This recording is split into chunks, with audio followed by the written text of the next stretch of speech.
आपल्या आयुष्यामधले नातेसंबंध चांगले करण्याच्या दृष्टिकोनातनं शुक्र आपला बलवान असणं खूप महत्वाचं आहे. शुक्र जो प्रेम आणि वैभव याचा द्योतक म्हटला जातो. प्रेम म्हणजे नातेसंबंध आपले आणि वैभव याचा अर्थ मटेरियलिस्टिक डिझायर्स आपले. लक्झरी आयटम्स आपल्या आयुष्यामध्ये घर, गाडी आणि बाकीच्या गोष्टी व्यवस्थित येण्याकरता शुक्र आपला बलवान असणं गरजेचं आहे. मग शुक्र बलवान करण्याच्या दृष्टिकोनातनं बरेच उपाय सांगितले जातात, सुचवले जातात. आपले बाकीचे व्हिडिओ पण बघा, त्याच्यामध्ये बघायला मिळतीलच.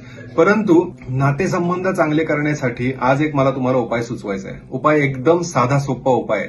काय करायचंय, ताजं दही घ्यायचंय आणि आपल्या हाताच्या अंगठ्याच्या खालचा हा जो भाग आहे ह्याला शुक्राचा उंचवटा असं म्हटलं जातं. ठीक आहे, अंगठ्याच्या खालचा भाग. तर डाव्या आणि उजव्या दोन्ही हाताच्या अंगठ्याच्या खालचा जो उंचवटा आहे तिथं थोडंसं दही घ्यायचंय आणि ते लावायचंय. अंघोळ झाल्यानंतर रोज सकाळी थोडंसं लावायचं आणि त्यांनी मालिश करायची आहे.